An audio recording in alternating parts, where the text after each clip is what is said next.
ఆచి chicken masala. MP Sabari ఉన్నారు ప్రస్తుతం. తెలుగుదేశం పార్టీ ఈ రోజు మహిళలకి 33% రిజర్వేషన్ సంబంధించినటువంటి కీలక ప్రకటన వర్కింగ్ ప్రెసిడెంట్ నారా లోకేష్ చేస్తే ప్రస్తుతం ఎంపీ ఉన్నారు మాట్లాడదాం. మేడం, ఎలా చూస్తారు లోకేష్ గారి అనౌన్స్మెంట్? ఎలా చూస్తారు? ఒకవైపున పార్లమెంట్లో బిల్లు పాస్ కాలేదు, కానీ పార్టీలో మాత్రం ఖచ్చితంగా ఇంప్లిమెంట్ చేస్తామని నారా లోకేష్ గారి ప్రకటన ఎలా చూస్తారు?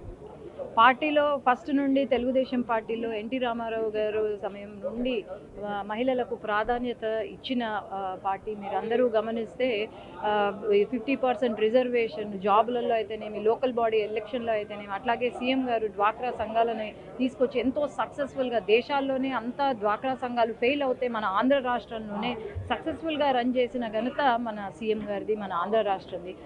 నేను మొదటి నుంచి చెప్పాను, రిజర్వేషన్ బిల్లు రాకముందు నుంచి చెప్పాను, ఖచ్చితంగా ఈ ఉమెన్ రిజర్వేషన్ బిల్లు వచ్చినా రాకపోయినా ఖచ్చితంగా తెలుగుదేశం పార్టీ అమలు చేస్తుంది అనే కాన్ఫిడెన్స్ నాకు ఉంది. ఈరోజు ఒక రెవల్యూషనరీ డెసిషన్ లోకేష్ అన్న తీసుకొని ఈరోజు 33% రిజర్వేషన్ ఖచ్చితంగా మేము అమలు చేస్తామని చెప్పడము చాలా గొప్ప విషయము.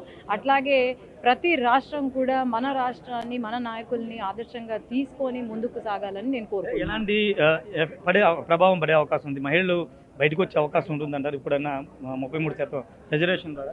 బయటికి వచ్చే అవకాశం అంటే అదే చెప్తున్నాను, మహిళలు వంటింటికి పరిమితం కాదు, ఏదో పిల్లల్ని లేకపోతే ఫ్యామిలీని చూసుకోవడమే ఒకటే కాదు.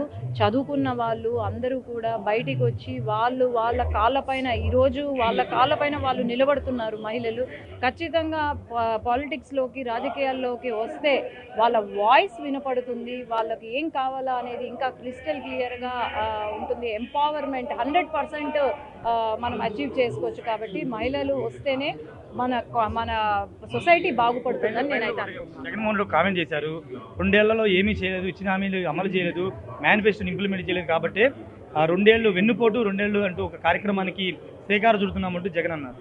ప్రజలు నవ్వుకుంటున్నారు. ఆయన ఏదో బుక్ రాశాడంట, 2 సంవత్సరాల పాటు ఏదో మేము వెన్నుపోటు పొడిచాము. అసలు ముందు వాళ్ళు దమ్ము ధైర్యం ఉంటే వాళ్ళు రాయాల్సిన బుక్ ఏదో తెలుసా? వాళ్ళు 5 సంవత్సరాల పరిపాలనలో ఏమి అభివృద్ధి చేశారు, ఎన్ని పరిశ్రమలు తీసుకొచ్చారు, ఎంతమంది యువతకు జాబులు ఇచ్చారు, లేకపోతే ఎంత సంక్షేమం చేశారు, ఇది రాయమనండి. అభివృద్ధి ఏం చేశారు అనేది రాయమనండి, ఒక బుక్ వదలమనండి.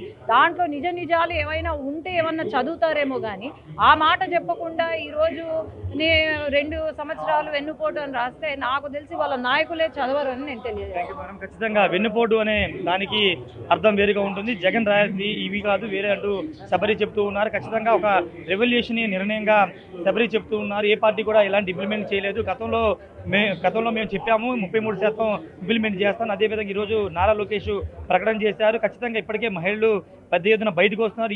ఈ నిర్ణయం తర్వాత ఇంకా మహిళలు బయటకు వచ్చి రాజకీయాలు పోటీ చేసే అవకాశం ఉంటుందని శబరి చెప్తున్నారు. కెమెరా సురేంద్రతో రాజేష్, బిగ్ టీవీ, అమరావతి నుండి.